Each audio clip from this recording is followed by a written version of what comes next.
Ako si Andrea, 3 taon nang nagtatrabaho bilang nurse sa isang pampublikong ospital sa Maynila. Hindi biro ang bawat araw sa loob ng puting pader na iyon. Mga pasyenteng dumarating na duguan, mga batang umiiyak, mga matandang kumakapit sa huling hininga. Minsan, hindi ko na nga alam kung paano ko pa nagagawang nangungumiti. Pero sa kabila ng lahat, ito ang mundong pinili ko. Ang mag-alaga, ang magbigay ng pag-asa, kahit pa ang kapalit ay ang pagod na tila walang katapusan. Madalas kong sabihin sa sarili ko, sapat na ang trabaho. Hindi ko kailangan ng anumang komplikasyon sa buhay. Pero isang gabi ng duty, nagbago ang lahat. Sa kalagitnaan ng isang mahabang shift, dumating si Dr. Luis sa ER. Siya ang bagong senior doctor na in-assign sa amin, kilala sa ospital bilang mahusay at may matalas na isipan. Marami na akong narinig na kwento tungkol sa kanya. Top na chair sa board exam, galing sa isang pamilya ng mga doktor at higit sa lahat may asawa at 2 anak. Hindi ko siya binigyang pansin noong una. Para sa akin, isa lang siyang bagong boss na kailangan kong sundin. Ngunit ng gabing iyon, habang kami magkasamang nag-aasikaso ng isang pasyenteng nabangga ng motorsiklo, doon ko unang naramdaman ang kakaiba. Andrea, steady ang kamay mo. Salamat, wika niya habang inaabot ko ang mga gamit. Ang boses niya ay mababa, kalmado, at sa gitna ng kaguluhan sa ER, para bang iyon lang ang naririnig ko. Ngumiti ako ng mahina. Normal na duty lang po, Doc. Pero nang tumama ang mga mata niya sa akin, may init na dumaloy sa dibdib ko na hindi ko maipaliwanag. Lumipas ang mga linggo, naging mas madalas ang pagsasama namin ni Dr. Luis.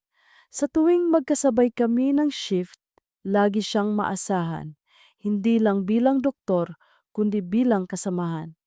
Kapag pagod na pagod ako sa kakahanda ng chart o sa pag-aasikaso ng pasyente, bigla na lang siyang dadating, mag-aabot ng kape mula sa vending machine at sasabihin, "Magpahinga ka muna, Andrea, ako na muna rito." Simple lang iyon, ngunit ramdam ko ang malasakit. At sa isang mundong sanay akong magbigay, bihira akong makatanggap ng ganoong uri ng pag-aalaga. Isang gabi ng duty, bandang 2:00 ng madaling araw, kakaunti na lang ang pasyente sa ER. Tahimik na ang paligid, tanging tunog ng makina at mahihinang yabag ang maririnig. Nasa nurse station ako, nagkakape nang lumapit siya. "Hindi ka pa natutulog?" tanong niya. "Duty pa, Doc," sagot ko, nakangiti. "Kayo rin, hindi ba?" Umupo siya sa tabi ko. "Sana may pagkakataon ka ring magpahinga. Minsan, nakakalimutan ng mga taong katulad mo na may sarili ring kayong katawan na dapat alagaan." Natahimik ako. Hindi ko alam kung bakit, pero ang simpleng pangungusap na iyon ay tumama sa puso ko. Sanay na akong marinig ang pasasalamat ng mga pasyente, pero iba ang pakiramdam kapag siya ang nagsasabi. Mula noon, mas naging malapit kami. Hindi namin pinlano, pero kusa itong nangyari. Kapag may emergency, magkasama kaming kumikilos na parang matagal nang sanay sa isa't isa. Kapag may bakanteng oras, nagkakape kami sa kantin at nagkukwento ng buhay. Ako tungkol sa baryo kung saan ako lumaki. Siya tungkol sa kabataan niyang puno ng expectations bilang anak ng mga doktor. Ngunit laging may linya na hindi namin tinatawid. Sa tuwing napupunta ang usapan sa pamilya niya, nagbabago ang tono niya. Minsan, nagiging malayo ang tingin, para bang may mga bagay siyang hindi kayang sabihin. "Doc, namimiss niyo ba ang mga anak ninyo kapag duty?" Minsang tanong ko, isang gabing tahimik kaming nagbabantay. Ngumiti siya, ngunit may lungkot. "Oo, Andrea, lalo na kapag may okasyon na hindi ko nasasamahan. Pero ito ang buhay na pinili ko. Doktor ako. At kahit gaano ko sila kamahal, minsan kailangan kong piliin ang tungkulin." Tumingin siya sa akin. diretso sa mga mata ko. At ikaw, bakit ka naging nurse? Napangiti ako. Dahil gusto kong magbigay ng ginhawa. Kahit sa maliit na paraan, gusto kong iparamdam sa mga tao na hindi sila nag-iisa.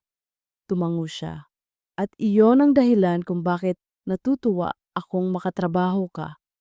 Sa mga salitang iyon, naramdaman kong unti-unti na akong nahuhulog. Isang Biyernes ng gabi, matapos ang duty, nagyaya siyang kumain.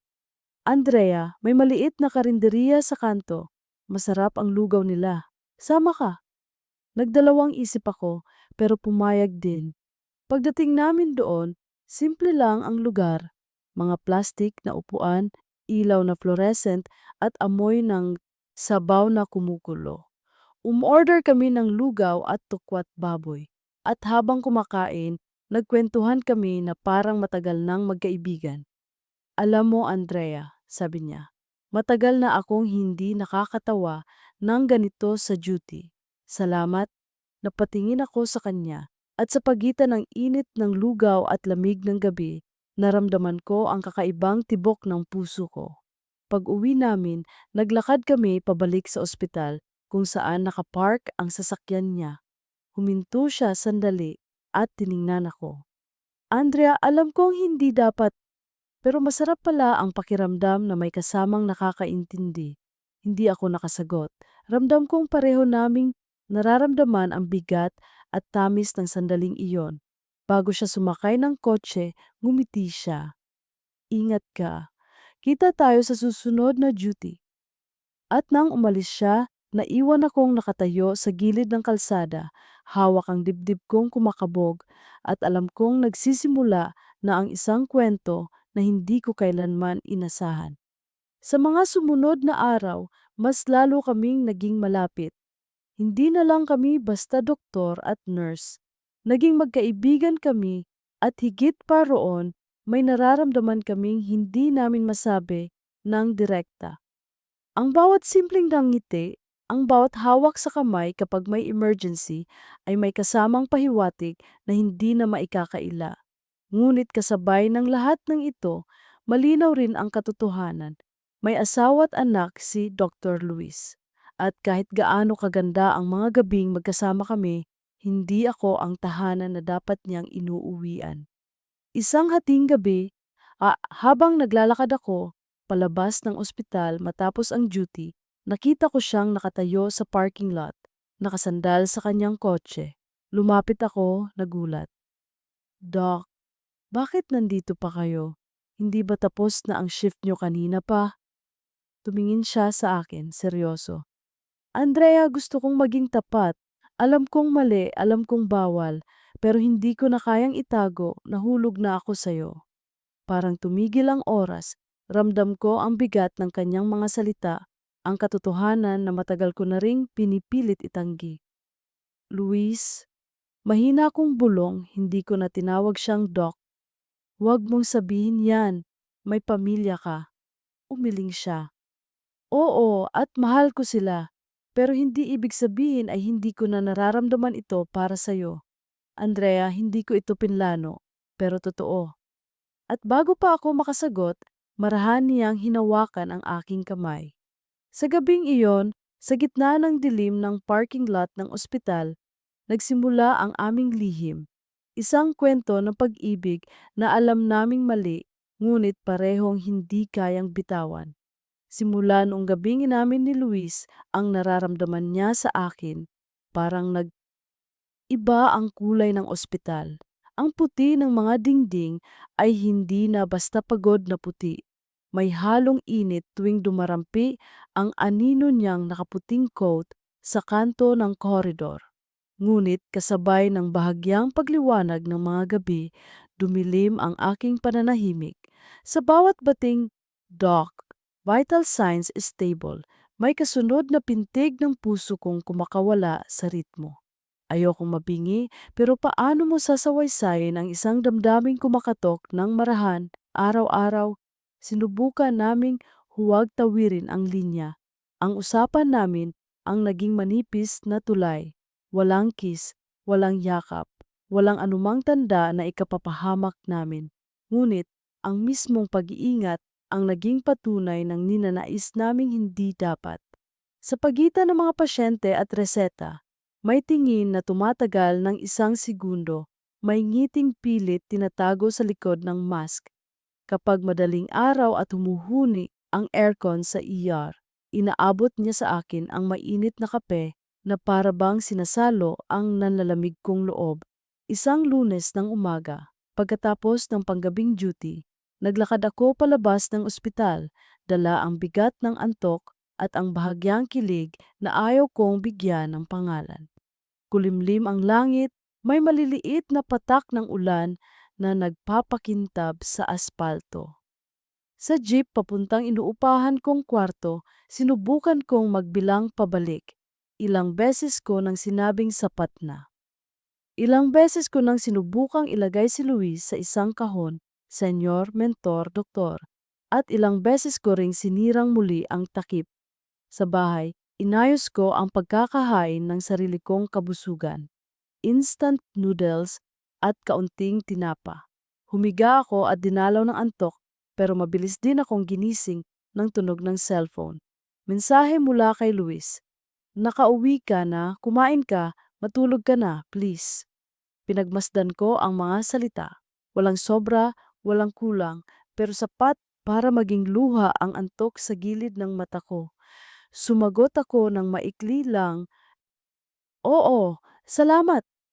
Gusto kong magdagdag ng puso or ng kahit anong kilig na emoji, pero tinuruan ko ang sarili kong maging propesyonal, kahit sa chat, kahit sa umaga.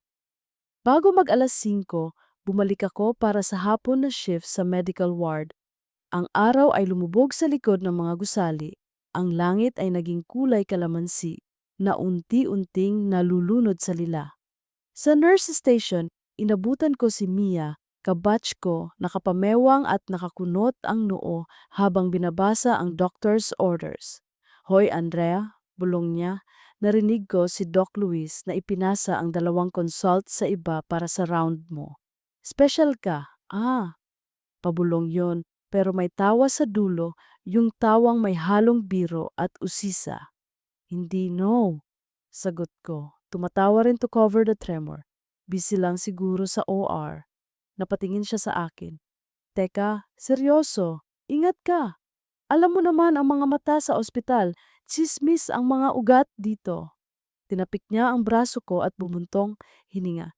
Hindi ako kontra sa love life, pero kontra ako sa sakit ng ulo. Tumango ako. Alam ko, hindi ko kayang sabing wala to. Dahil ang kasinungalingan ay mabilis sumabog sa pasilyo kapag sinindihan ng isang masamang araw. Sa halip, tumuon ako sa listahan ng pasyente. Nandoon si Mang Rado, 73, may congestive heart failure at ugali na parang sabaw. Kung minsan maalat sa inis, kung minsan malambot sa lambing. Nandoon din si Lila, 20, postpartum infection. Mahina ang katawan ngunit matapang ang mata. Pumasok ako sa kwarto ni Mang Rado. "Magandang hapon, Mang Rado. Kumusta po ang paghinga?" Tulad ng luma kong radyo. Sagot niya, pilit na nagbibiro. May tunog pero putol-putol. Tiningnan ko ang oxygen saturation, inilagay ng maayos ang nasal cannula at marahang inayos ang kumot. Sa sulok ng paningin ko, dumaan si Luis. Hindi siya pumasok, kumaway lang siya, isang maliit na galaw na parang tuldok sa dulo ng pangungusap. Umiling ako, sinuklian ng mahina at mabilis na tango, at ibinalik ang tingin kay Mang Rado. "May doktor kang gwapo, nurse," bulong niya, kumikindat. "Paborito ka yata." Napatawa akong napapailing. "Huwag na po kayong ganyan, dito po tayo sa gamot."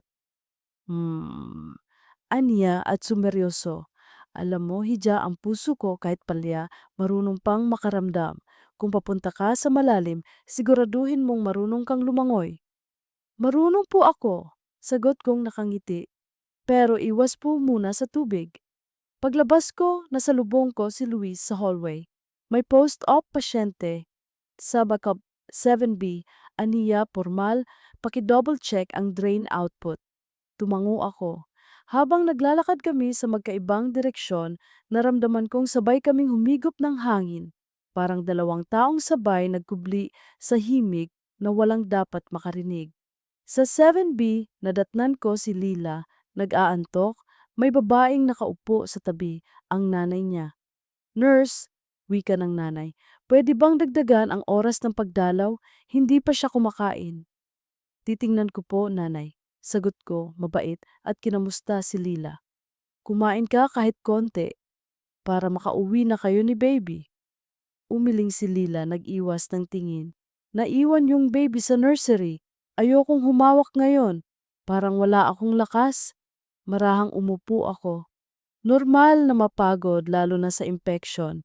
Hindi ka masamang ina dahil nanghihina ka. Karapatan mong magpahinga. Nandito kami. Tumango siya at nanlambot ang balikat niya sa pag-iyak. Inabot ko ang tissue. Tahimik kaming tatlo. Ako ang ina at ang pagmamahal na hindi laging masaya. May kung anong mahika sa mga gabing ganito. Kapag ang paglingap ay lampas sa gamot, kapag ang tibok ng puso mong personal ay nakikisabay sa tibok ng iba. Alas 11, bumuhos ang ulan.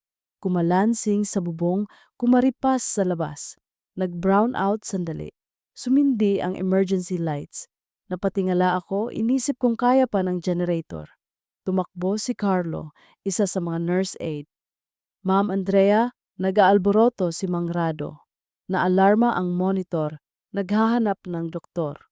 Tinawag ko ang charge nurse, sabay naming sinugod ang 5A. Nandoon si Luis na una pa, hawak ang stethoscope. Tahimik, ngunit mabilis ang kilos. IV furosemide, 20 mg, utos niya. Upright position, tawag sa X-ray portable kung may baga pa.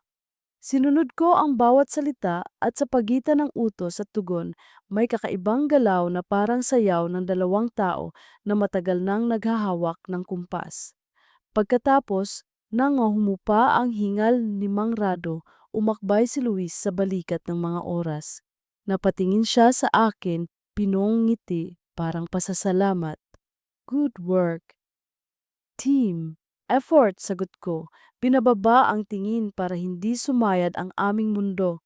Nang sumapit ang hating gabi, bumigay ang ulan sa banayad na ambon. Pinayagan akong mag-break. Umupo ako sa kantin, nagkape at kumagat sa malamig na pandesal. May humakbang sa tabi ko. Andrea, sabi ni Luis mahina, kaya ka pa? Kaya, sagot ko at tumawa. Hanggat may kape. Umupo siya sa tapat, inilapag ang basang payong. Tahimik kaming tumingin sa bintana. Naalala mo yung lugaw? Tanong niya, biglang ngumiti. Naalala ko, tugon ko, at sa gitna ng simpleng alaala, natukso akong itabi ang takot ko. Luis, maingat kong sambit, hanggang saan ba ang kaya nating huwag? Bumagal ang oras. Hindi ko alam, sagot niya, tapat, pero araw-araw sinusubukan kong piliin ang hindi magpapahamak sa'yo. Sa akin, napahawak ako sa tasa. Ikaw, mas malakas ako sa sakit ko kaysa sa sakit mo. Biro niyang malungkot. Mas kaya kong akuin ang kasalanan kaysa makita kang wasak. At noon ko lang nakita ang lalim ng bitak sa loob niya. Ang lalim na puno ng pagsuko at hindi pag-amin. Bago pa ako sagutin ang luha, tumunog ang intercom. Code, blue, or corridor. Mabilis kaming tumayo, itinupi ang mga puso sa bulsa at tumakbo pabalik sa mundo kung saan malinaw ang tama at mali. Iligtas ang buhay, huwag magdalawang isip. Sa madaling araw, nagbalik ang liwanag at ang kalma. Nakatulog si Mang Rado, si Lila ay ngumiti ng bahagya at humiling ng sabaw. Ako naman, sa huling oras ng shift, nag-round sa mga kama na parang pari sa pagbasbas ng isang misa. Paglabas ko ng ospital, sumalubong ang mapusyaw na araw. Pumara ako ng tricycle, sa daan nasalubong ko ang munting kariton ng taho. Naisip kong mag-uwi, pero tinawag ako ng pagod. Pagdating sa inuupahan kong kwarto, sumalampak ako sa kutsyon at bago tuluyang mahulog sa antok, nag-vibrate ang cellphone. Mensahe mula kay Mia, Uy, may medical mission daw next week sa Baseco. Kasama ER team, sama ka? Sumagot ako. Sige. Nagising ako bandang hapon sa tawag mula sa coordinator. Kailangan daw ng karagdagang nurse sa pedia booth. Pumayag ako. Iniisip ko, baka sa labas ng ospital mas madaling huminga. Sa mga sumunod na araw, mas naging maingat si Luis. Kapag sabay kami sa hallway, umiikli ang mga pag-uusap. Kapag nag-aabot ng order sheet, nilalagyan niya ng kunot ang noo para mukha kaming nag-aargumento. Nahuli ko ring minsan, iniiwasan niya ang kantin kapag break ko. Posible palang maramdaman ang pag-aaruga mula sa isang taong humahakbang paatras. Dumating ang araw ng medical mission, maaga pa lang, umaalimbukay na ang alikabok sa kanto ng covered court. May mga lamesang nakahilera, triage, adult medicine, pedia, dental, pharmacy. Dinala namin ang mga alcohol, gloves at stethoscope.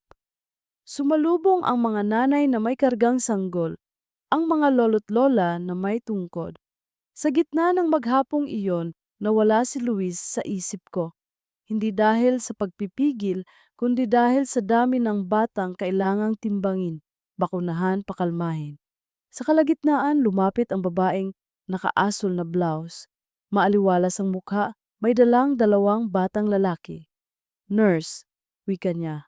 Pwede bang patingin? Inuubo si Bunso. Dito po, sagot ko. Tinimbang ang bata, kinapa ang leeg. May lagnat po? Umiling siya. Tinapik ko ang balikat ni kuya. Inaliw sa laro ang stethoscope na nakalagay sa kahon. Ilang araw na po ang ubo. Tanong ko sabay turo sa pedia physician na paparating. 3 gabi. Sagot ng babae, bahagyang napapahinga ng malalim. Pasensya na, nurse, ang dami niyong inaasikaso. Okay lang po, wika ko at ngumiti. Ano pong pangalan ninyo? Ngumiti siya pabalik. Sofia? May kumurot sa loob ko. Karaniwan ang pangalang iyon, sabi ng isip ko. Karaniwan. Pero nang iabot niya ang maliit na bag ng gamit ng anak niya, nakita ko ang pendant na kumikislap sa kanyang dibdib. Hugis puso, may nakaukit, L. Hearts S.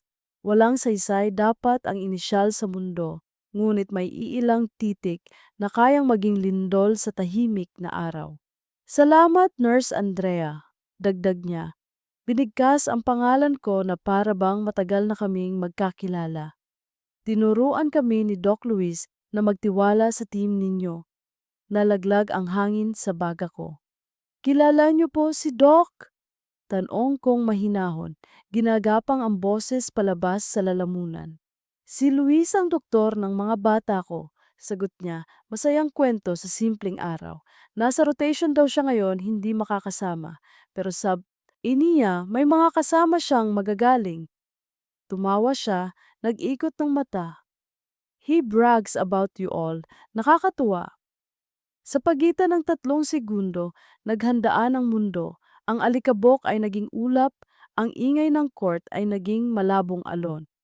Nakatayo sa harap ko ang isang babaeng walang alam sa bagyo sa pagitan naming 3. Dala ang 2 batang pinaglalagyan ng lahat ng pangarap niya. At ako, nakahawak sa thermometer, hawak din ang bigat ng kasalukuyan. Sandali lang po, sabi ko mahinahong nakangiti. I-check lang natin ang baga ni Bunso. Dumating ang pedya, sinimulan ang auscultation. Ako, nag-fill out ng chart, sinulat ang pangalan, Sofia M. Santos. Mas maingat ang sulat ko ngayon para bang bawat letra ay sobrang linaw at ikasisira ko. Natapos ang konsultasyon, binigyan namin ng reseta at payo. Bago siya umalis, tumingin siya sa akin. Salamat, Andrea, ang bait mo pala talaga. Wala yon, sagot ko at hinding-hindi ko kayang tumugon ng higit pa. Pagkatapos ng mission, habang nag-aayos ng mga kahon, nag-vibrate ang cellphone ko. Mensahe mula sa numerong hindi nakalista. Salamat sa pag-asikaso sa amin kanina. S. May kasunod na larawan. Ang 2 batang nakita ko nakangiti, nakataas ang thumbs up, at sa gilid ng frame, ang braso ng babaeng may pendant na L Hearts S. Hindi ako sumagot. Binalot ko ang cellphone sa loob ng bulsa ng scrub suit, parang apoy na kailangan kong ikulong. Umuwi akong pagod, hindi dahil sa trabaho, kundi dahil sa isang umaga na nagpakilala sa akin sa isang pangalan na dati ko lang nababasa sa mga chart ni Luis. Asawa. Sofia. Kinabukasan, duty ako sa ER. Maaga pa lang puno na ang lobby. Dumaan si Luis sa nurse station. Mabilis ang lakad, tila may hinahabol. Napatingin siya sa akin at may halong lungkot at tanong sa kanyang mga mata. Andrea, may time ka mamaya? Bulong niya halos walang tunog. Depende sa mga pasyente. Madiin kong sagot, inaayos ang tray ng IV sets para may mapag-abalahan ang kamay ko. May gusto lang akong linawin, sabi niya. Wala tayong dapat linawin. Tugon ko, hindi ko tinitingnan ang mukha niya. Marami tayong dapat gamutin. Tumango siya kahit parang hindi iyon ang sagot na hinahanap. Lumakad siya palayo, pumasok sa trauma bay. Ako, tumalikod at sumuong sa daloy ng ER na parang ilog sa tag-ulan.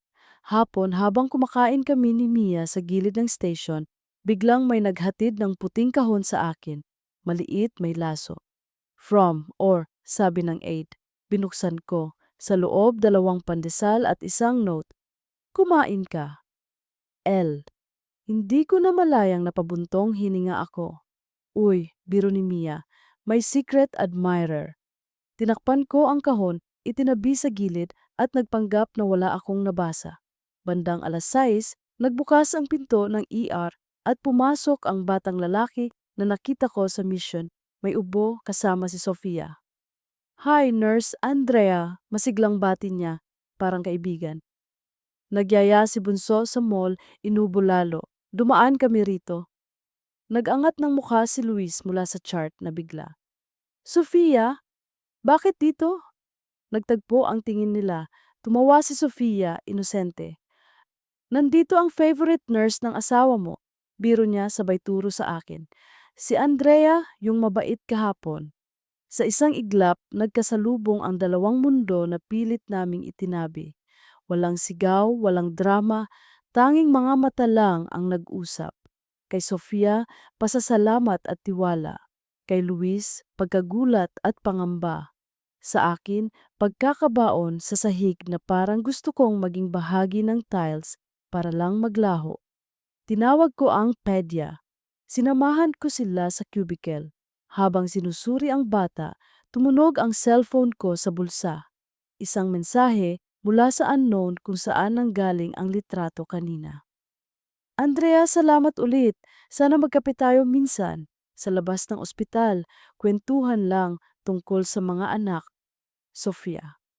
Hinawakan ko ang telepono na parang tingga. Naunawaan ko ang isang bagay na hindi ko inaasahan. Ang mabait na mukha sa misyon, ang pendant na L Hearts S. Ang babaeng walang alam sa Baguio. Ngayon ang kamay na kusa nang kumakatok sa pinto ng lihim. At hindi siya kumakatok para manumbat. Kumakatok siya dahil may tiwala siyang ibinibigay sa aming dalawa. Sa doktor na asawa niya at sa nurse na pinuri niya. Nang gabing iyon, sa pagitan ng pagkuha ko ng vital signs at pagbigay ng discharge instructions, binalikan ko ang bawat sandali, ang lugaw sa kanto, ang kape sa madaling araw, ang nahulog na ako sa'yo. Sa dulo ng shift, bago ako umalis, umayo si Luis sa harap ko. Andrea, mahina niyang sabi, kung may sasabihin ka, ngayon. Tumingin ako sa kanya at sa likod niya, sa salamin ng pinto, nakita ko ang refleksyon namin. 2 taong suot ang puti, malinis sa papel, marumi sa lihim. Hinugot ko ang cellphone, ipinakita ang mensahe ni Sofia. Walang salita ang nakalabas sa bibig ko, pero malinaw ang tanong sa mata ko. Hanggang saan pa? Hindi siya sumagot. Tumalikod siya, huminga ng malalim, at sa unang pagkakataon, nakita kong hindi siya doktor, hindi siya mentor, hindi siya bayani. Tao lang siyang tulad ko. Natitigilan sa gitna ng dalawang mundo. Sa pag-uwi ko, ambon na naman. Sumakay ako ng jeep, pinisil ang bag kung saan nakatago ang kahon ng pandesal at ang mensahe ng isang asawa. Sa pagliko ng sasakyan sa kanto ng ospital, nagring ang telepono. Numero ni Luis. Pinanood ko lang itong kumislot, kumanta, tumahimik. Sa huling panginginig, huminto rin ang puso kong nagmamadali. Binura ko ang draft na salamat sa lahat at isinara ang mata ko sa isang panalangin na wala namang pangalan. Sana, bukas, piliin ko ang landas na hindi papatay sa sarili kong alaala. Pagmulat ko, nabasa ko ang huling text na pumasok sa screen mula sa numerong kilala ko na sa himugo ng araw. Andrea, ako si Sofia. Salamat ulit.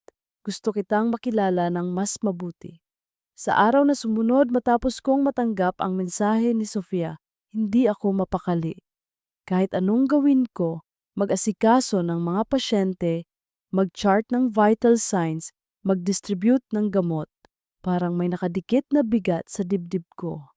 Ang pangalan niya, ang boses niyang narinig ko sa medical mission, paulit-ulit na umaalingaw-ngaw. At higit sa lahat ang huling linyang isinulat niya sa akin. Gusto kitang makilala ng mas mabuti. Hindi ko alam kung paano ako dapat mag-react. Dapat ko bang burahin ang mensahe? Dapat ko ba siyang sagutin at magpaliwanag na masyado kaming nasa delikadong sitwasyon? O dapat ko bang magpanggap na wala akong natanggap at hayaang lumipas ang lahat? Pero paano kung magtanong siya kay Luis? Paano kung ipakita niya ang mga mensahe sa iba? Habang iniisip ko ito, dumating si Mia sa nurse station. Andrea, okay ka lang ba? Para kang lutang. Napangiti ako ng pilit. Wala to. Puyat lang. Umiling siya.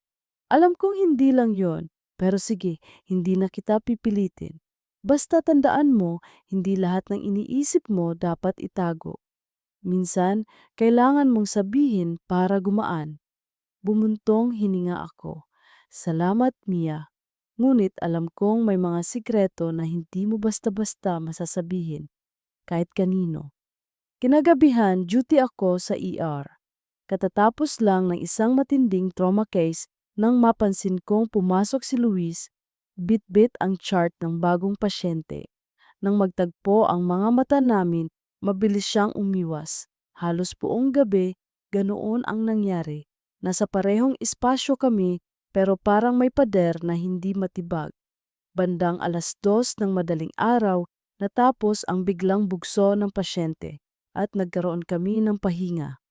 Naglakad ako palabas ng ER para magkunwaring kukuha ng tubig sa vending machine. Paglingon ko, naroon si Luis, nakatayo, parang hinihintay ako. Andrea, mahinang sabi niya, pwede ba kitang makausap? Tumigil ako. Ano yon, Doc? Lumapit siya ng kaunti, hawak ang bulsa ng kanyang coat. Alam kong natanggap mo ang mensahe ni Sophia. Nanlamig ako. Paano mo nalaman? Sinabi niya sa akin, tuwang-tuwa siya na ikaw daw ang nakaasikaso sa kanila sa medical mission. Paulit-ulit niyang ikinukwento kung gaano kakabait. At nang mabanggit niya na gusto kanyang makilala, hindi ko alam kung matutuwa ako o matatakot. Tumingin ako sa kanya, ramdam ang kabog ng puso ko. Luis, hindi ko alam kung ano ang gagawin. Kung sasagutin ko siya, baka mas lalo tayong mapahamak. Kung hindi ko siya pansinin, baka isipin niyang bastos ako. Huminga siya ng malalim. Andrea, kung may isang bagay akong hihilingin sa'yo, iyon ay ang huwag kang magsisinungaling sa kanya. Pero, huwag mo ring ipahamak ang sarili mo.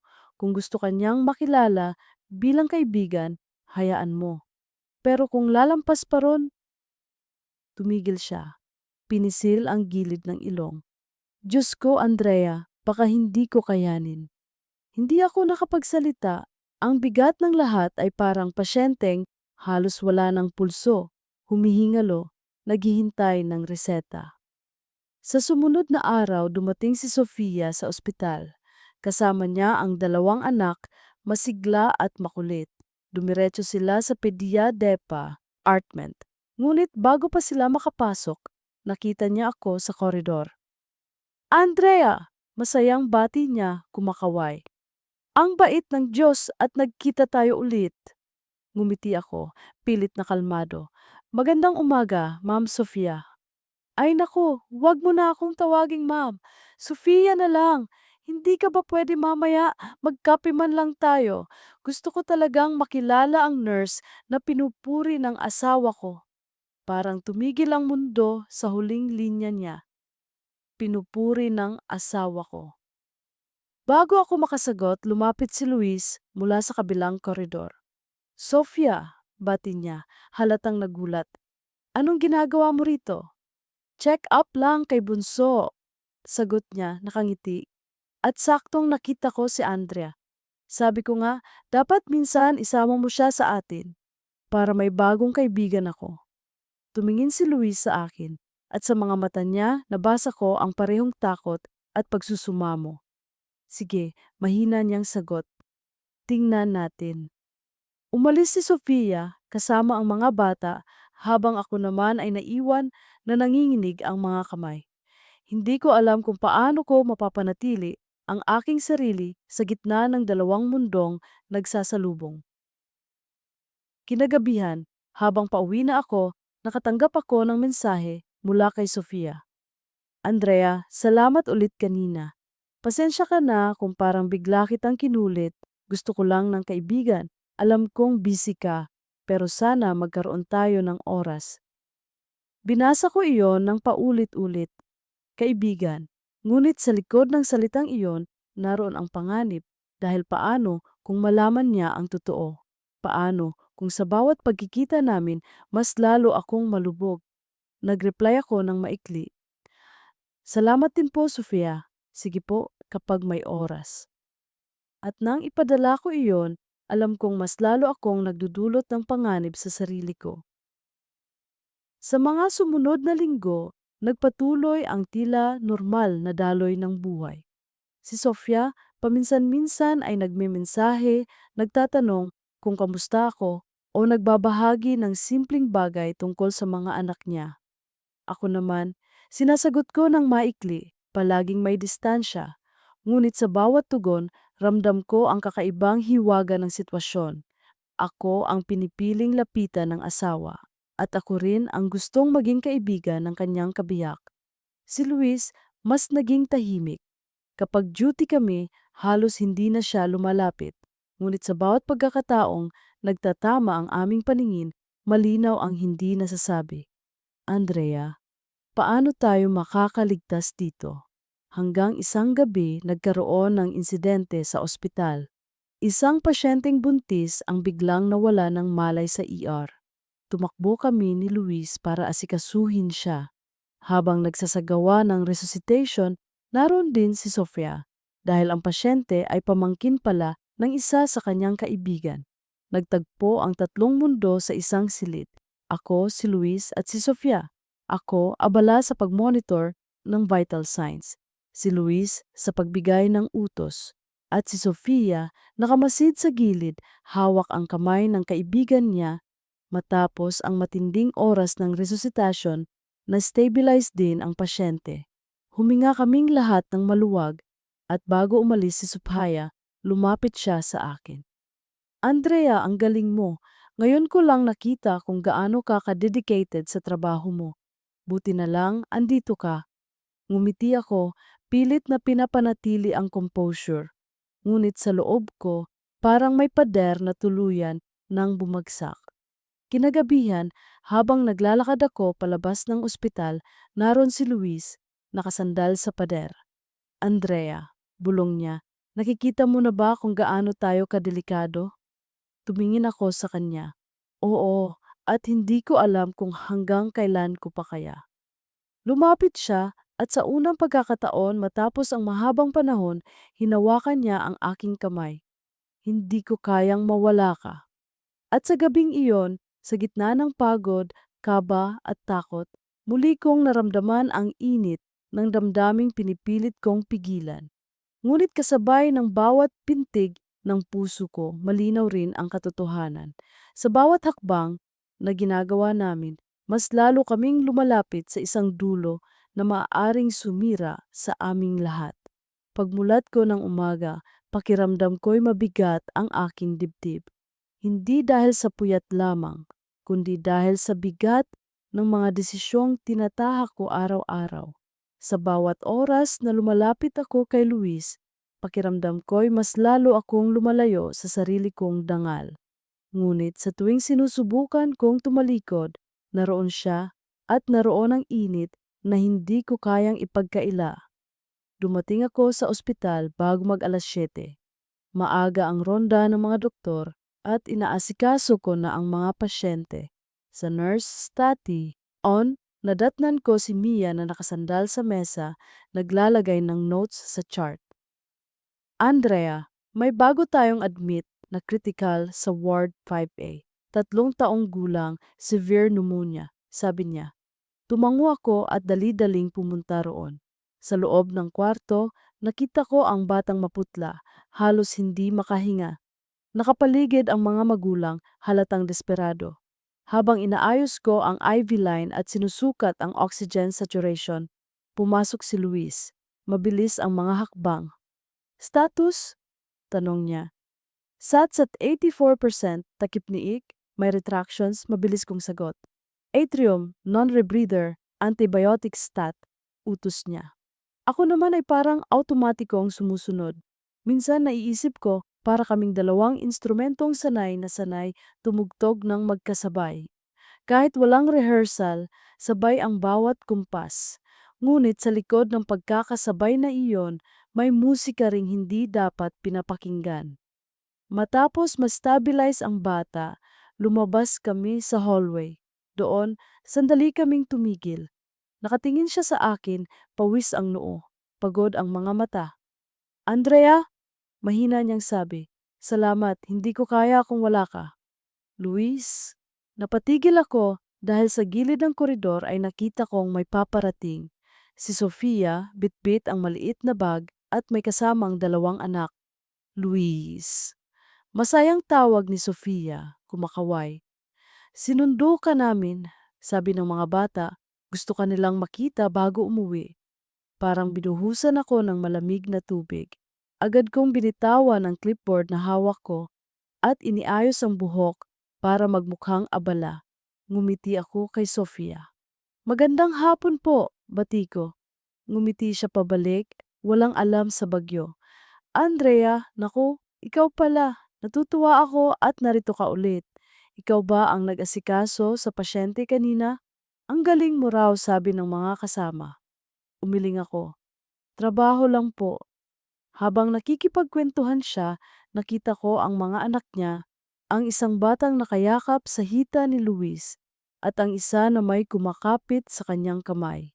Ang eksenang iyon ang nagpamulat sa akin kung gaano kabuo ang mundong hindi ko dapat kinigiba. Kinagabihan, hindi ako mapalagay. Umuwi akong pagod, ngunit hindi ako dinalaw ng tulog. Nakahiga ako, nakatingin sa kisame ng inuupahan kong kwarto. Pumipintig sa utak ko ang imahe ni Sophia at ng mga anak nila at ako nakatayo sa gilid, parang multong walang lugar. Sa dami ng iniisip ko, hindi ko na malayang 2:00 na ng madaling araw nang tumunog ang cellphone ko. Isang mensahe mula kay Luis. Pasensya na kanina, gusto lang kitang makita bago umuwi si Sofia. Ang hirap pigilan ang sarili ko. Hinawakan ko ang telepono. Nanginginig ang kamay ko. Hindi ko alam kung ano ang isasagot. Sa huli, pinili kong hindi na mag-reply. Sapagkat alam ko, sa bawat sagot ko, mas lalo akong napapadikit sa apoy. Lumipas ang ilang araw at dumating ang weekend. May naka-schedule kaming seminar para sa staff development at lahat ng nurse ay required dumalo. Habang nakaupo ako sa likod ng conference room, nakita kong dumating si Luis. Nakasuot ng simpleng polo, may dalang laptop. Siya ang speaker para sa isang session tungkol sa crisis management in the ER. Habang nagsasalita siya sa harap, Hindi ko mapigilang titigan ang bawat kumpas ng kamay niya, ang bawat salitang lumalabas sa kanyang bibig. Ang confidence, ang talino, ang passion. Lahat iyon ang dahilan kung bakit hindi ko siya kayang hindi mahalin. Ngunit kasabay nito, ang bawat pagbabanggit niya ng collaboration, teamwork, at trust ay parang palad na pumapalo sa dibdib ko. Dahil alam ko sa gitna ng lahat ng kanyang profesionalismo, may lihim kaming tinatago. Matapos ang session, nag-announce ang facilitator ng break. Lumapit siya sa akin, dala ang 2 bote ng tubig.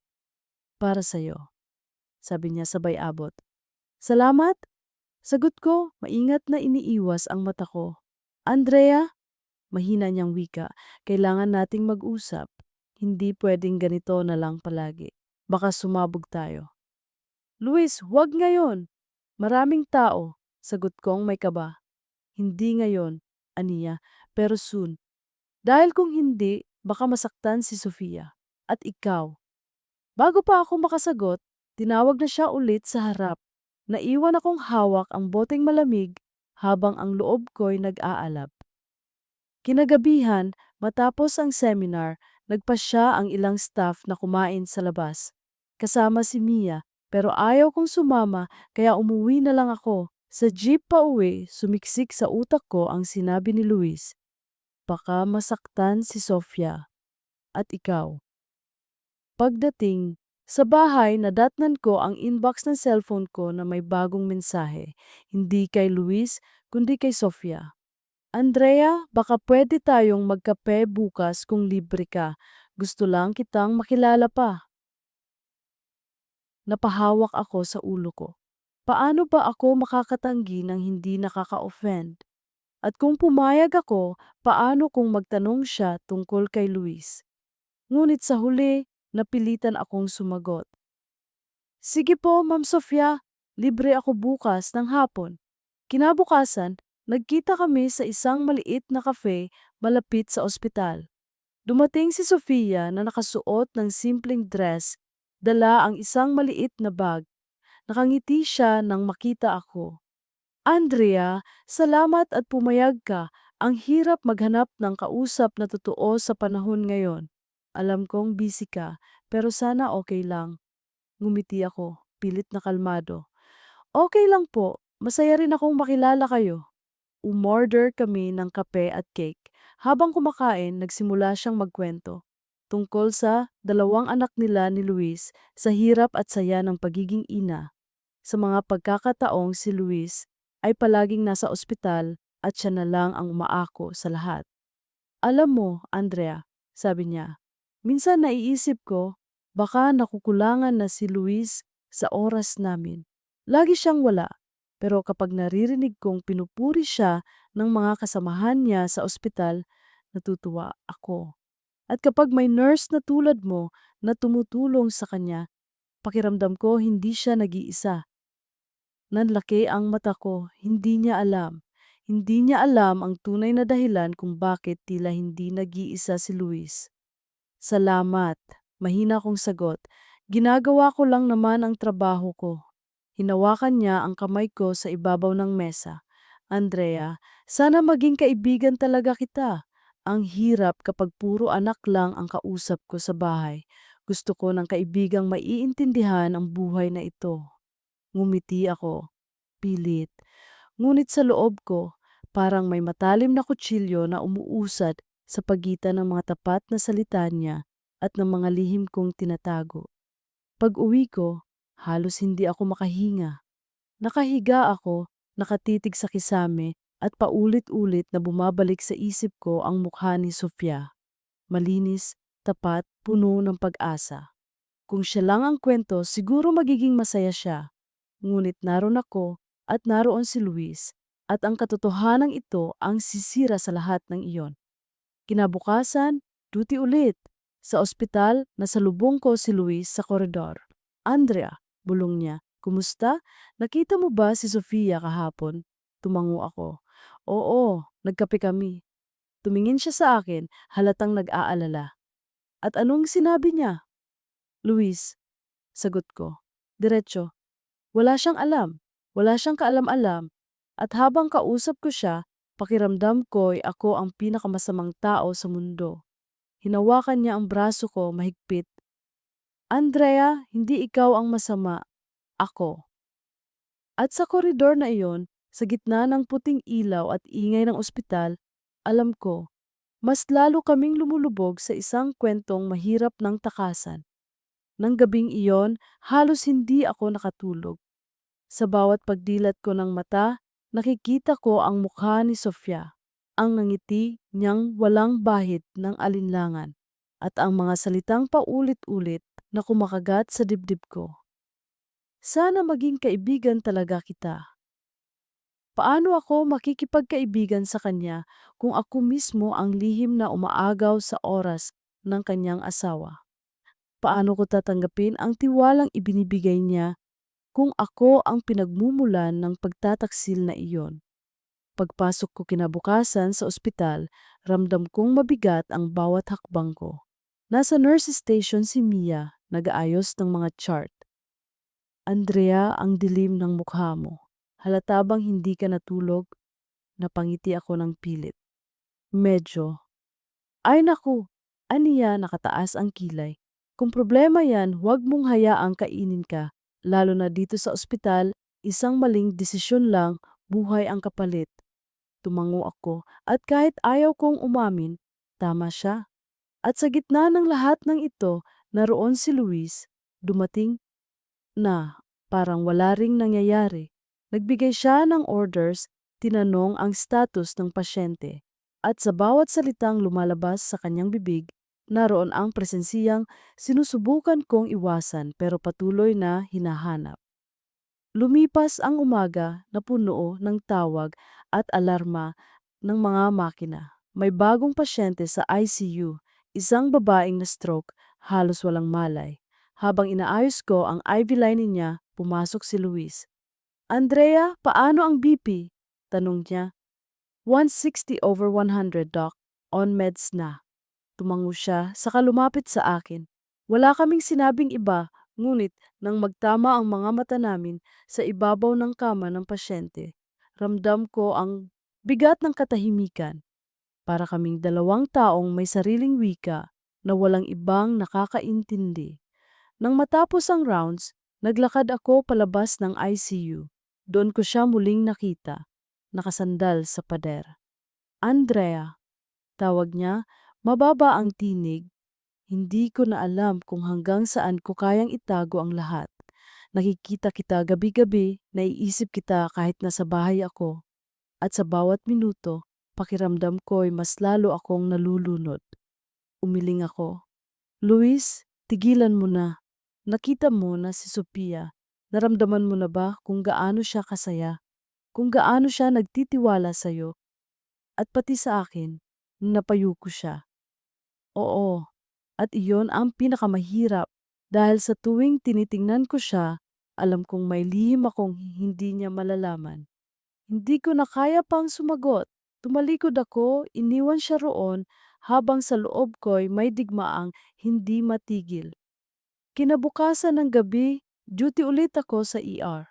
Halos puno ng pasyente, may mga nasugatan sa aksidente, may mga inatake sa puso, at may batang nilalagnat ng mataas. Sa gitna ng kaguluhan, biglang dumating si Sophia kasama ang kanyang panganay. Andrea, tawag niya, hawak ang kamay ng bata. May lagnat si kuya. Natakot ako, kaya dinala ko siya dito. Mabilis kong inasikaso ang bata. 39.5 ang lagnat, pero stable naman ang vital signs. Ma'am, mukhang viral infection lang, pero itetest natin para makasiguro. Habang inaasikaso ko ang bata, naroon si Luis sa gilid. Halatang nag-aalala pero hindi makatingin ng diretso sa akin. Si Sofia naman, tuwang-tuwa na andoon kaming dalawa. Buti na lang narito kayong pareho. Sabi niya, nakangiti. Mas kampante ako kapag kayong dalawa ang nag-aasikaso. Halos mabitawan ko ang thermometer sa mga salitang iyon. Kayong dalawa. Ako at ang kanyang asawa. Sa harap niya, magkasama kaming tila perpektong tandem. Ngunit sa likod ng lahat, may lihim na maaring gumuho anumang oras. Inatas nang ma-admit ang bata para mamonitor, naglakad ako palabas para magpahinga. Sinundan ako ni Luis at bago pa ako makalayo, hinawakan niya ang braso ko. Andrea, nakikita mo na ba? Habang tumatagal, mas lalo tayong napapalapit sa bingit. Kung hindi natin titigilan, baka hindi lang tayo ang masaktan. Baka pati si Sofia at ang mga bata. Napahinga ako ng malalim. Alam ko. Pero Luis, sabihin mo nga, kaya mo ba talagang itigil? Kaya mo ba akong bitawan? Hindi siya sumagot. Sa halip, tumitig siya sa akin at sa kanyang mga mata, nakita ko ang sagot na hindi niya kayang bigkasin. Lumipas ang ilang araw, patuloy akong binabagabag ng mga tanong. Isang gabi, nagpasya akong umuwi ng mas maaga para makapagpahinga. Sa paglalakad ko sa labas ng ospital, nakita kong nakaparada ang kotse ni Luis. Nandun siya, nakaupo sa loob, parang hinihintay ako. Binuksan niya ang bintana. Andrea, sakay ka, ihahatid na kita. Umiling ako. Hindi na, kaya ko na. Please, anya, may pagsusumamo sa boses. Hindi ko na kayang umalis na hindi ka nakakasama kahit saglit.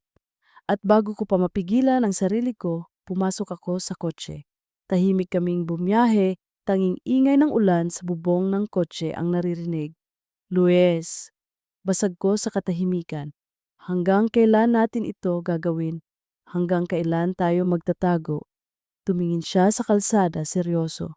Hindi ko alam, pero ang alam ko, mahal na kita, Andrea. Naramdaman kong bumilis ang tibok ng puso ko. At sa sandaling iyon, hindi ko na napigilan ang sarili ko. Lumapit ako at sa gitna ng ulan at dilim ng sasakyan, nagtagpo ang mga labi namin. Isang halik na matagal nang pinipigilan, ngunit sa huli sumabog din. Pag-uwi ko sa bahay, basang-basa pa rin ako sa ulan. Tumayo ako sa harap ng salamin, tinitigan ang sarili ko. Ang nurse na dapat nagbibigay ginhawa sa iba, ngayon siyang dahilan ng pagkawasak ng isang pamilya. Ngunit kasabay ng sakit, naroon ang matamis na damdaming hindi ko kayang iwanan.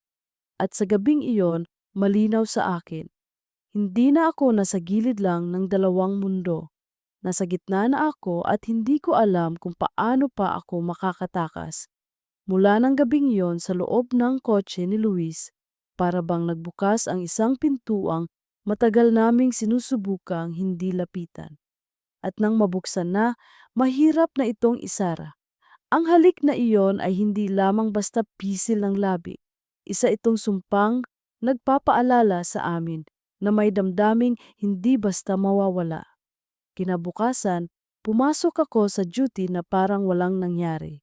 Ngunit bawat hakbang ko sa koridor ng ospital ay may bigat. Nakatingin ako sa mga pasyente, sa mga kasama kong nurse, at pakiramdam ko, dala ko ang isang lihim na sino mang makaalam ay maaaring magwasak sa lahat. Nasa nurse station ako nang dumating si Luis.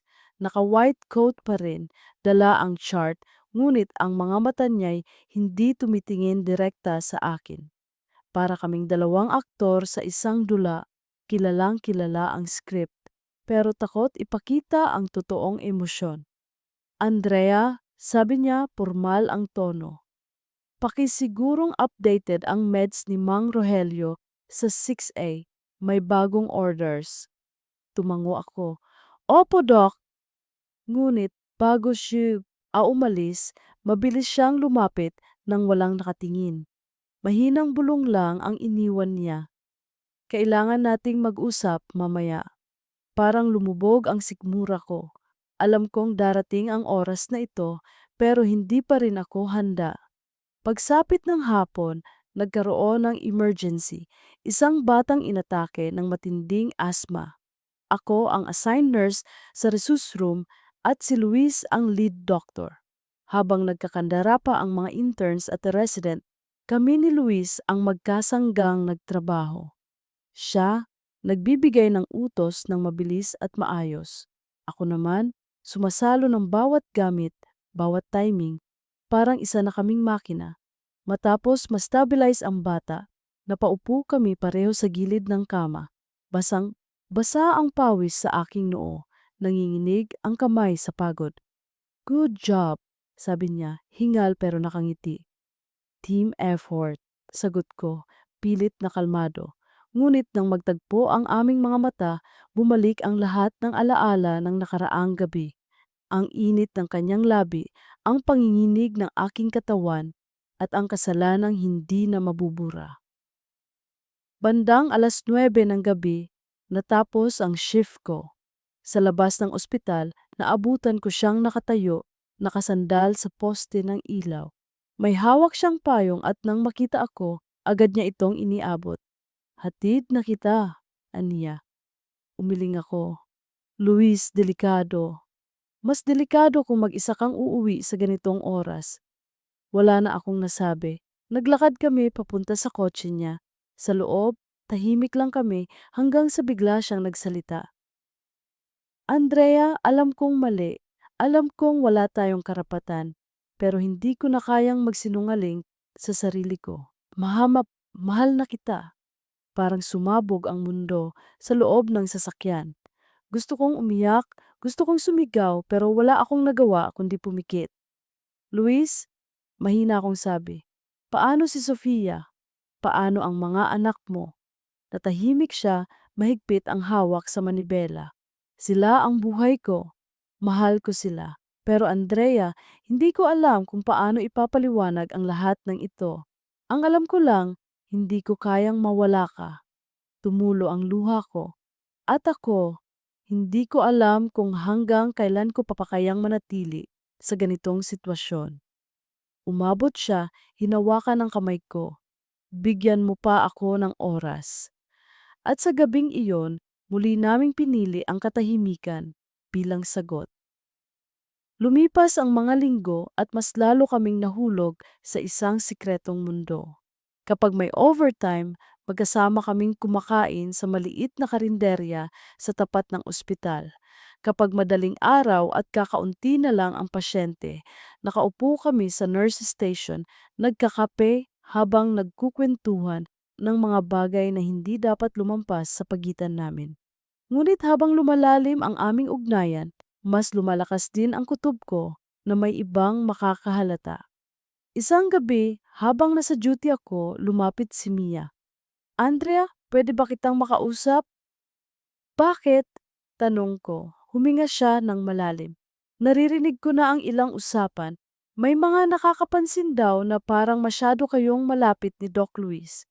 Hindi ako naniniwala agad, pero bilang kaibigan, gusto kong sabihan ka. Ingat ka, hindi lahat ng mata dito'y sarado. Parang sinaksak ang dibdib ko. Salamat Mia, wala to, trabaho lang. Ngumiti siya pero halata ang pag-aalala sa kanyang mukha. Sana nga. Kinabukasan, nakatanggap ako ng mensahe mula kay Sofia. Andrea, free ka ba this weekend? Nag-aaya ang mga bata, gusto ka nilang makita ulit. Natigilan ako. Paano ko tatanggihan ng hindi nagdududa? At paano kung pumayag ako at mas lalo lang akong mahulog sa bitag na ito? Sinabi ko kay Luis ang tungkol sa imbitasyon. Andrea, huwag ka nang pumayag. Mas mahirap kung lalapit ka pa sa kanila. Ngunit sa mismong araw ng weekend, dumating si Sofia sa ospital kasama ang mga bata. Nakasalubong niya ako sa koridor at agad akong nilapitan. Andrea, buti na lang nandito ka. Sama ka sa amin kahit saglit lang. Magdi-dinner kami sa labas. Wala akong nagawa kundi tumango. Sa hapunan, magkasama kaming tatlo, ako, si Luis at si Sofia, kasama ang mga bata. Masaya silang nagkukwentuhan, nagtatawanan. Si Sofia, walang tigil sa pagkukwento tungkol sa mga anak nila. Si Luis, pilit na nakikisabay, pero halatang may bigat ang mga mata. At ako, nakaupo sa gilid, pilit na ngumiti. Pero sa loob, halos punit-punit na ang damdamin ko.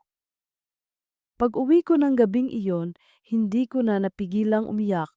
Sa bawat halakhak ni Sofia, naramdaman kong ako ang kalabisan. Sa bawat ngiti ng mga bata, nakita ko ang pamilya nilang buo. At ako, ano ba ako? Isang lihim na maaring sumira sa lahat ng iyon. Kinabukasan, kinausap ko si Luis. Luis, hindi ko na kaya. Hindi ko na kayang makita sila habang ako ang dahilan ng posibleng pagkawasak nila. Hawak niya ang kamay ko, mahigpit. Andrea, huwag mo akong iiwan. Bigyan mo pa ako ng panahon. Umiling ako, umiiyak. Hindi ko alam kung may panahon pa tayong dapat asahan. At sa koridor na iyon, sa gitna ng puting ilaw ng ospital, malinaw na dumating kami sa isang punto ng walang kasiguraduhan. Isang landas na hindi namin alam kung saan patutungo. Ngunit bago matapos ang linggo, dumating ang twist na kinatatakutan ko. Sa nurse station, dumating si Sofia, hawak ang isang maliit na kahon. Ngumiti siya at iniabot ito sa akin.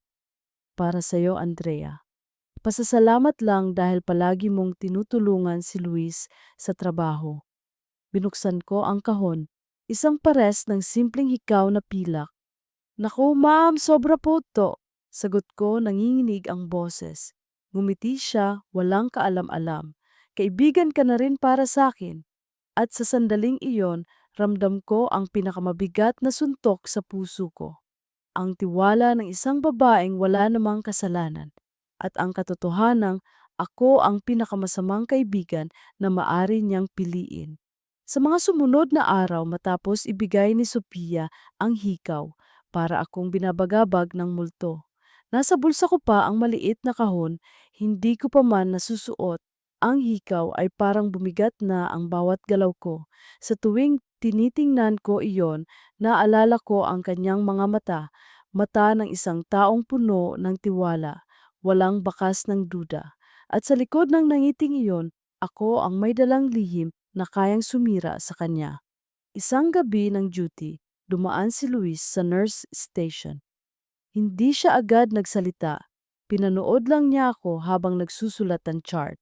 Nang magtagpo ang mga mata namin, marahan siyang lumapit. Andrea, bulong niya, kailangan na nating magdesisyon, hindi na pwedeng ganito na lang palagi. Umiling ako. Luis, paano? Paano mo iiwan ang pamilya mo? At paano ko maiiwan ang sarili kong konsensya kung ipagpapatuloy ko pa ito? Hinawakan niya ang kamay ko sa ilalim ng mesa, mabilis at palihim. Hindi ko sinasabing iiwan ko sila. Ang sinasabi ko, kailangan nating pumili kung hanggang saan tayo. Dahil sa ngayon, wala tayong direksyon. Napahinga ako ng malalim. At sa mga salitang iyon, alam kong mas lalo kaming nalubog sa gitna ng dalawang mundong hindi namin alam kung paano lalabasan. Kinabukasan, day off ko. Pero kahit wala ako sa ospital, hindi rin ako mapalagay. Nagpasya akong lumabas, naglakad-lakad sa isang park malapit sa inuupahan kong apartment. Doon, nakita ko ang mga pamilyang magkakasama. Mga batang naglalaro ng habulan, mga magulang na nakaupo sa damuhan, nagtatawanan. Sa bawat eksenang iyon, nakikita ko ang mukha ni Sofia at ng kanilang mga anak. At sa gitna ng masayang imaheng iyon, naroon si Luis at ako, nakatayo sa gilid, hindi bahagi ng larawan. Napaupo ako sa isang bench, nakatitig sa kawalan. Bakit ba ako pumayag sa lahat ng ito? Alam kong wala itong patutunguhan, pero bakit sa tuwing sinusubukan kong lumayo, mas lalo akong hinahatak pabalik? Biglang tumunog ang cellphone ko, isang mensahe mula kay Sofia. Andrea, kamusta? Nasuot mo na ba ang hikaw? Sana nagustuhan mo, gusto ka ulit ng mga bata makasama kapag free ka. Napatakip ako ng bibig, hindi ko alam kung tatawa o iiyak. Isang regalong may kasamang inosenteng tiwala at isang imbitasyong para bang ako'y tunay na bahagi ng pamilya nila. Pagbalik ko sa duty kinabukasan, halos hindi ko makuhang makatingin kay Luis. Nakikita ko pa lang siya, bumabalik sa isip ko ang lahat. Ang halik sa kotse, ang hapunan kasama si Sofia at ang mga bata, ang regalong hikaw. para akong pinipilas ng pira-piraso. Nang makita niyang umiwas ako ng tingin, sinundan niya ako sa supply room. Andrea, mariin niyang sabi, anong nangyayari sa'yo? Para kang lumalayo. Huwag mo akong tanungin, Luis. Sagot kong nanginginig ang boses. Alam mo kung bakit. Hindi ko kayang tumanggap ng regalo mula kay Sofia habang ikaw at ako. Nabitin ang salita ko at nagpatuloy ang luha na kanina ko pa pinipigilan. Hinawakan niya ang balikat ko. Andrea, huwag mong pasanin lahat mag-isa. Kasalanan ko rin ito. Kung gusto mong itigil na, sabihin mo. Huwag kang mahihirapan. Tumingin ako sa kanya at sa mga mata niya, nakita ko ang parehong takot at pangungulila. Luis, kung kaya mo, kaya ko rin. Pero hindi ko alam kung hanggang kailan. Lumipas ang mga linggo at pilit naming ginawang normal ang lahat. Siya sa pamilya niya, ako sa trabaho ko. Kapag duty, parang walang nangyari. Pero kapag walang nakatingin, may sandaling nagkakapalitan kami ng titig, ng ngiti, ng lihim na salita. Ngunit hindi lahat ng lihim ay nananatili. Isang gabi, lumapit si Mia sa akin. Andrea, sabi niya, seryoso ang tono. May naririnig akong chismis. May mga nagsasabing masyado kang malapit kay Doc Luis. Hindi ko alam kung totoo, pero ayokong makita kang masaktan. Nanlamig ako. Mia, trabaho lang. Trabaho? Tinitigan niya ako, parang sinusuri ang kaluluwa ko. Andrea, kilala kita. Hindi ako tanga. Ingat ka. Kung ayaw mong ikaw ang masunog, huwag kang maglaro sa apoy. Hindi ako nakasagot. Tumalikod siya, iniwan akong nakalugmok sa bigat ng kanyang mga salita. Kinabukasan, duty kami sa ICU. May isang kritikal na pasyente, isang batang naka-ventilator. Ako ang naka-assign na magbantay at si Luis ang attending.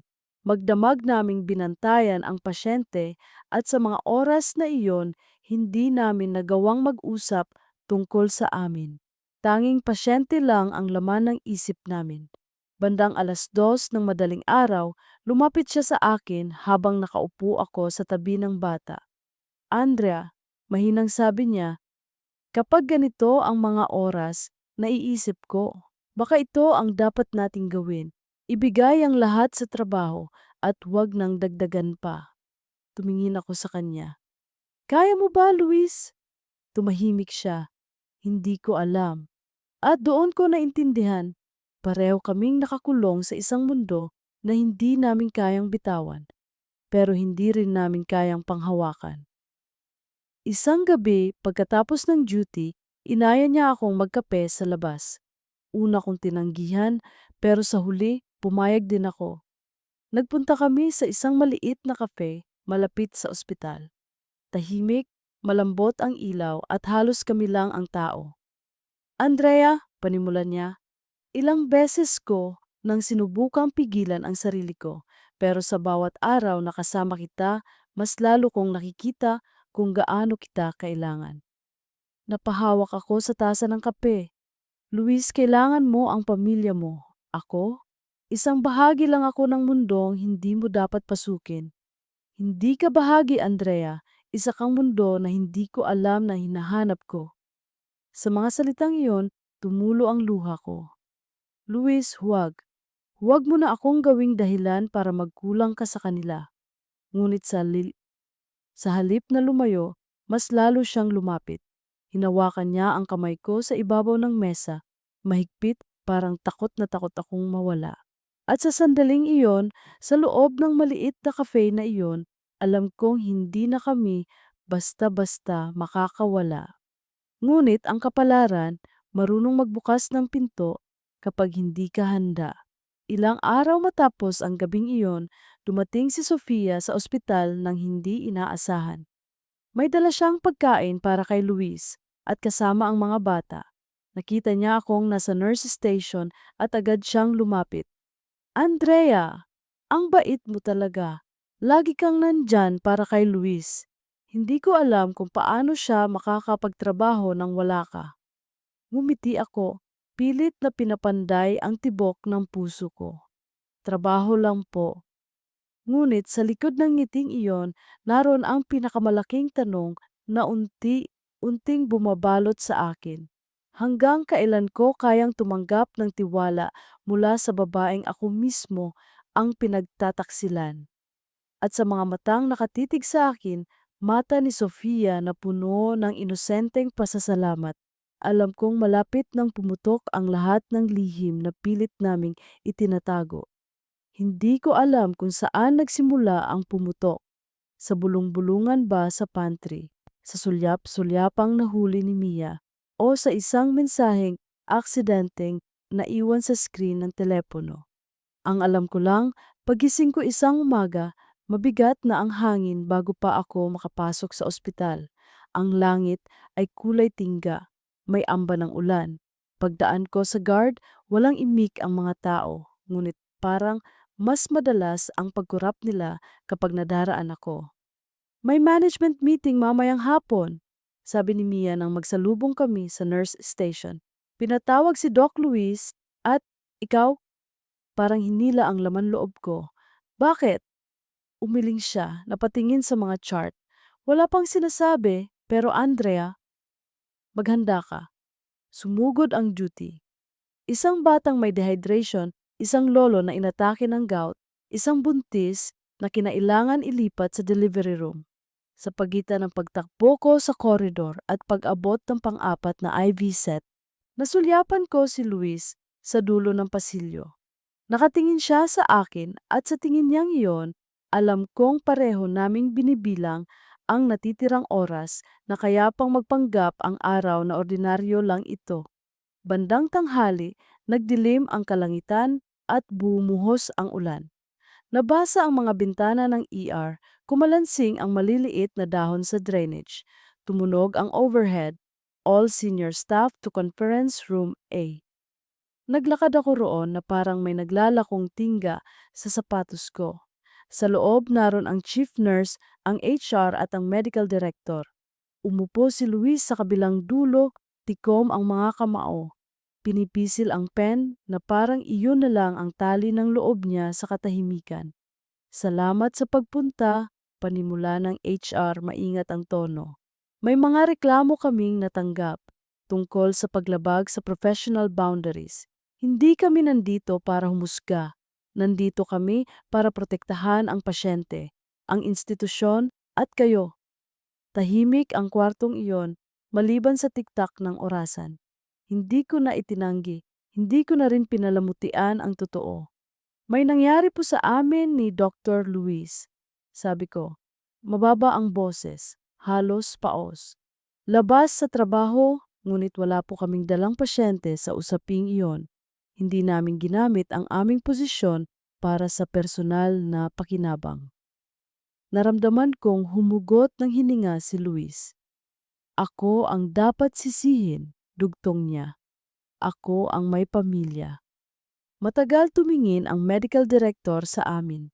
Pabalik-balik ang mga mata na para bang naghahanap ng retaso ng katinuan sa gitna ng gusot. Hindi ko kayo tatanggalin, wika niya sa huli, ngunit kailangan ng malinaw na hangganan. Andrea, ire-request ko ang temporary reassignment mo sa ibang unit, hindi sa ER. Luis, administrative leave ka ng 1 linggo. Mag-usap kayo ng pamilya mo. At sana, nagpaimpit siya ng buntong hininga. Huwag niyong hayaan na ang ospital ang maging ligid ng inyong personal na lindol. Lumabas kami ng silid na parang dalawang aninong nabuhusan ng ulan. Sa veranda, nagsilukob ang langit. Ang kalsada'y nagmistulang salamin. Walang salita si Luis. Walang nasabi ang bibig kong nanginginig. Tanging umuulang tanghali ang nagsalita para sa amin. Sapat na. Pagbalik ko sa station, may envelope sa mesa ko. Mula kay HR, SADAT Temporary Assignment, Pediatric Ward, Night Shift, Effective Tonight. Itiniklop ko ito, isinuksok sa bulsa at naglakad patungo sa kapilya ng ospital. Doon, sa tapat ng kandilang naguupos, naupo ako at tinikman ang katahimikan na bihira sa ospital. Sa gilid ng mga bangko, may ina at batang natutulog sa balikat nito. Sa likod naroon si Sofia. Nagulat ako. Hindi ko alam kung ilang sandali na pala siyang naroon, tahimik na nakaupo, hawak ang rosaryo. Nang tumayo siya, akala ko dadaan lang.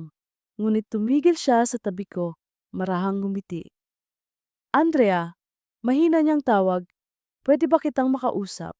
Sa salitang sati kausapin haban, parang bumigay ang tuhod ko. Pero tumango ako. Naglakad kami sa covered walkway kung saan humahalik ang patak ng ulan sa bubong. May naririnig ako. Panimula niya, hindi paligoy, hindi marahas. Wala akong hawak na ebidensya. Wala rin akong balak magsigaw. Gusto ko lang marinig mula sa'yo. Humigpit ang hawak ko sa payong. Sofia, pabulong kong sagot. Hindi ko gustong saktan ka. Alam ko, aniya at dun ako higit na basag. Dahil kung gusto mo, hindi ka magtatrabaho ng ganito, kahirap. Hindi ka gugugol ng gabi sa mga batang hindi mo kilala para lang mailigtas. Pero Andrea, tumigil siya tumingin sa akin. May asawa at anak si Luis. Tumulo nang wala sa oras ang luha ko, hindi ko itinanggi. Mahal ko siya. Pag-amin ko, parang hiwa. At mali yon. At araw-araw masakit yon. Huminga siya ng malalim, hindi umiiyak, ngunit bakas ang pagyanig sa kanyang mukha. Alam mo bang minsan naiinggit ako sa trabaho ninyo? Bulong niya. May mga buhay kayong naililigtas. Ako, bawat araw ay tahanan lang, assignment ng mga bata, baon, paghihintay ng gabing uuwi siya. Kapag sinabi niyang overtime, tiwala. Kapag sabi niyang puyat, tiwala. Ginamit ko ang buhay ko sa paniniwalang ang pagtitiwala ang pinakamagandang papel sa kasal. Hindi ko matiis. Patawarin mo ako. Hindi siya sumagot. Sa halip, iniangat niya ang palad, humawak sa payong, at itinuwid ang pagkakabitin ng plastik sa likod ko. Parang ina na nag-aayos ng suot ng anak bago ito lumabas ng pinto. Andrea, dagdag niya, hindi kita ipapahiya. Hindi ko dudumihan ang ospital. Pero kung kaya mo, ikaw na ang gumawa ng tama. Huwag mo na kaming isama sa kwento ninyo. Tumango ako nang hindi makatingin. Nang lumayo siya, naiwan akong basang-basa sa loob. Hindi ng ulan, kundi ng kahihiyan at paggunaw ng sariling pagtingin. Gabi, PDEA Ward. Nagbukas ang shift ko na may 3 na-admit na ubo at sipon, isang dengue watch, at isang bagong silang na kailangang i-transfer sa NICU. Kakaibang tahimik ang unit na iyon kumpara sa ER. Ang ingay dito ay hikbi, ang alarmay munting beep, ang takot ay hinahon ng mga magulang. Sa bawat pagtabing ng lampin, sa bawat pagtabas ng tape sa IV line ng bata, naramdaman kong bumabalik ako sa ugat kung bakit ako naging nurse upang magligtas, hindi para manira. Bandang 2:00 dumaan si Mia, may dalang thermos na kape. Hindi ako naka-night pero dinalhan kita. Sabi niya lumapit sa desk. Narinig ko ang tungkol sa reassignment. Salamat, sagot ko. Humigop, hinayaang lumambot ang loob ko sa init. Tinitigan niya ako. Hindi na kita tatanungin, pero aaminin kong natatakot ako para sa'yo. Natakot na rin ako, sabi ko, walang depensa. At napagod. Umupo siya sa tabi ko. Alam mo, may dumaan kanina sa HR. Babaeng mahinahon, may 2 batang lalaki. Nagpaabot ng pakiusap. Kung may pagsusuri man daw, sana huwag namin sa tsismis at huwag masaktan ang nurse. Hindi siya nagpakilala pero alam ko kung sino. Umalingaw-ngaw ang pangalan niya sa isip ko. Sofia. May mga babae, bulong ni Mia, na kapag sinaktan mo, sisigaw, may ilan namang pipiliing huwag humiyaw para hindi magising ang mga batang natutulog. Hindi ibig sabihin noon ay mahina sila. Pumikit ako, mahigpit na kumapit sa tasa. May mga babae ring kailangang tumigil bago pa sila maging bagyo. Makalipas ang ilang araw, naka-leave pa rin si Luis. Hindi ko siya nakita. Walang text, hindi ko rin hinanap. Sa gabi, inaalalayan ko ang mga nanay na hirap magpasuso. Tinuturo ang balutan ng lampin ang sanggol. Tinuturuan ang batang ayaw magpabitbit ng nebulizer kung paano huminga sa kwento. Isipin mong kandila ito, ihip, isa, dalawa. Unti-unti, ang oras na dati puno ng kanyang pangalan ay napalitan ng pangalan ng mga batang hawak ko sa listahan. Isang madaling araw, sumingit sa ligtas na ritmo ang isang emergency. Isang sanggol na natigilan ang paghinga. Tumakbo kami, pinisil ko ang bag mask habang tinatawag ng resident ang pulso. Mabilis, mekanikal, malinaw. Nang bumalik ang tibok, sabay-sabay kaming huminga. Ang nanay lumuhod at humawak sa laylayan ng gown ko. Salamat ate. Salamat. At doon ko unang narinig ang sarili kong sagot na hindi nangihiram ng lakas sa pangalang Luis. Nandito lang po. Umaga, araw ng linggo, bihira akong ginagawa. Pero nagpasya akong magsimba matapos ang shift. Sa labas, tapos na ang ulan, ang mga dahon ay may perlas ng umagang liwanag. Sa loob ng simbahan, tahimik. Umupo ako sa likod. Sa humilya, sinabi ng pare, may mga pag-ibig na nagtutuwid at may mga pag-ibig na kailangang ituwid. Tumama sa akin iyon na parang kutsilyo na wala ang balat. Paglabas ko, nasa bakuran si Luis. Walang coat, naka-plain shirt, para bang ordinaryong lalaki lang na nawawala sa mapa. Naglakad siya palapit, huminto sa dalawang dipa. Andrea, mahina niyang tawag. Hindi ako nakapagsalita. Pinuntahan ko si Sofia. Sabi niya, hindi nagtatago. Sinabi kong nagkamali ako. Sinabi kong may mahal akong iba. Tumigil ang mundo ko. Bakit mo sinabi? Dahil totoo, sagot niya. At dahil hindi ko kaya ang dalawang mukha sa bahay at sa ospital. Anong sabi niya? Hingal ko. Walang salita sa una, sabi niya, nakayuko. Tapos umiyak. Tapos sinabi niyang alam na niya bago pa ako magsalita. At kung mahal ko raw ang pamilyang pinangakuan ko, huwag ko nang gawing katwiran ang salitang pag-ibig. Inangat niya ang tingin. Umalis ako. Hindi kami naghiwalay. Sabi niya, kung kaya kong ayusin, ayusin ko. Kung hindi ko kaya, ako ang aalis. Binigyan niya ako ng panahong hindi ko marapat. Hindi ako makahakbang. At ako, hindi kita hinihinga ng kahit ano. Sabi niya nanginginig. Gusto kong malaman mo lang, mahal kita. Pero kung ang kapalit ay pagguho ng dalawang buhay, sa'yo at sa kanila, hindi iyon pag-ibig. At kung kaya mong lumayo, lalayo ako. Humigop ang hangin sa paligid namin. Sa gilid may batang naglalaro ng habulan, may amang humahabol, may inang nakatawa. Naroon ang hulma ng isang mundong hindi kailanman magiging aki-in. Luis, sabi ko, buo at mabagal, iiwan na kita. Parang pumutok ang salitang iwan sa pagitan namin. Andrea, hindi dahil hindi kita mahal. Putol ko, umuusad ang boses ko kahit nanginginig, kundi dahil mahal ko ang parte ng sarili kong kayang magmahal ng hindi sumisira. At dahil may mga taong hindi dapat masaktan para lang manatili akong masaya. Umiling siya, pumikit, at nang magmulat, ang luha niya'y hindi drama ng pelikula, kundi ulan ng tao. Kung ganito ang katapusan, salamat. Salamat saan? Sa pagkatutong ang pag-ibig, hindi palaging sa atin. Naglakad akong palayo, hindi ko alam kung gaano katagal bago ako nakalabas sa bakuran ng simbahan. Sa mga araw na sumunod, nagpasa ako ng request letter. Inter-unit transfer, 6 months, community rotation. Inaprubahan ito. Nag-impake ako ng ilang uniform, stethoscope, sapatos at isang maliit na notebook. Araw ng alis ko, inabutan ako ni Mia sa terminal. Sigurado ka? Tanong niya. Sigurado. Sagot ko, hawak ang tiket. Kailangan kong magsimula sa lugar na walang sumisigaw ng pangalan niya sa bawat tornilyo. Natawa siya, malungkot. Huwag mong kalimutang bumalik kapag tapos na. Babalik, sagot ko. Pero ibang Andrea. Ang assignment ko, community clinic sa baybayin ng Batangas, 1 oras mula sa bayan, 10 minuto mula sa dagat.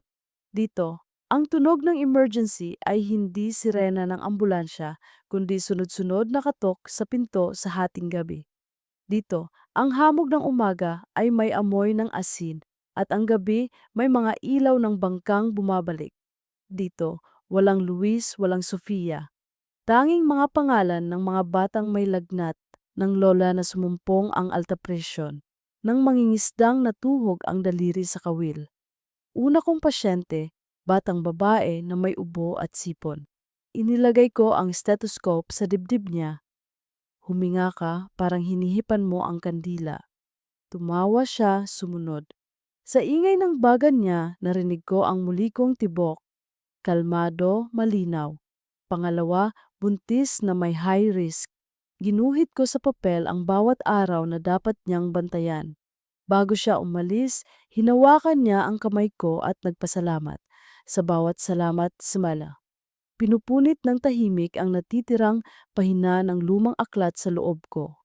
Lumipas ang mga linggo, nasanay akong maglakad mula klinika pauwi sa inuupahang maliit na kwarto sa tuktok ng sari-sari store. Kapag hapon, nakaupo ako sa bangketa at pinapanood ang dagat magpalit ng kulay mula asul tungong kahel. Sa gabi, nagsusulat ako sa notebook, petsa. Pangalan ng pasyente, maliit na kwento ng tapang. Minsan, may mga gabing bumabalik ang pangalan ni Luis sa pagitan ng linya, parang alon na hindi humahataw kundi humahaplos. Hindi na ito bagyo. Isang Sabado, nagpa-medical mission ang munisipyo. Dumating ang ilang doktor mula sa syudad. Habang abala ako sa pag-triage, may lalaking sumalubong sa pintuan ng barangay hall. Payat, nakasalamin, may bitbit na cooler ng bakuna. Hindi si Luis. At marahil iyon ang pinakamabuti. Pareho namin tinapos ang araw na walang lihim na naiwan sa sahig. Makaraan ang 3 buwan, napadalaw ako sa Maynila para sa seminar. Sa bus, lumilipad-lipad ang tanawin ng palayan at billboards. Huminto ako sa isang parke bago magtungo sa ospital para mag-update ng papeles. Doon, sa lilim ng punong akasya, nakita ko si Sofia. Nakaupo sa damo, nakatingin sa 2 batang naglalaro. Nakapikit ang isa habang umiikot, ang isa humahabol na may hawak na lobo. Sa di kalayuan, nakatayo si Luis, may dalang tubig, nakangiti. Hindi nila ako napansin. Hindi ko sila nilapitan. Naglakad lang ako palayo, marahan. At sa bawat hakbang, tahimik kong ipinagdadasal na sana sa hakbang din nila may kapayapaan. Pumasok ako sa ospital bilang bisita sa HR, nagsumite ng extension ng assignment. Sa hallway, amoy ko pa rin ang antiseptic. Narinig ko pa rin ang layo ng mga monitor. Ngunit wala nang kumakalabit na alaala na kailangan kong sundin. Sa kapilya, nagsindi ako ng kandila. Para sa mga nasaktan at para sa mga natuto. Sabi ko sa sarili. Pagsapit ng gabi, bumalik ako sa terminal. Sa bus na patimog, sumilip ako sa bintana. Maynila na puno ng ilaw, dagat na naghihintay, at isang mundong hindi kailangang laging piliin para manatiling totoo ang puso. Hinawakan ko ang lumang maliit na kahon sa bag, ang hikaw na pilak na ibinigay ni Sofia, na hindi ko kailanman isinuot. Hindi ko ito itinapon, hindi bilang alaala ng kasalanan, kundi paalala ng biyayang anggap ko sa isang babaeng pinili ang katahimikan para hindi magiba ang bubong ng mga inosente. Isinara ko ang mata, sinakyan ang pag-ugoy ng bus. Sa pagitan ng himig ng makina at ugong ng lungsod, bumulong ako sa sarili. May mga pag-ibig na hindi para ipaglaban, kundi para pakawalan ng may paggalang. At sa wakas, sa gitna ng 2 mundong pinagpilian ko, natagpuan ko ang pangatlo, ang mundong kayang magmahal ng hindi nagwawasak.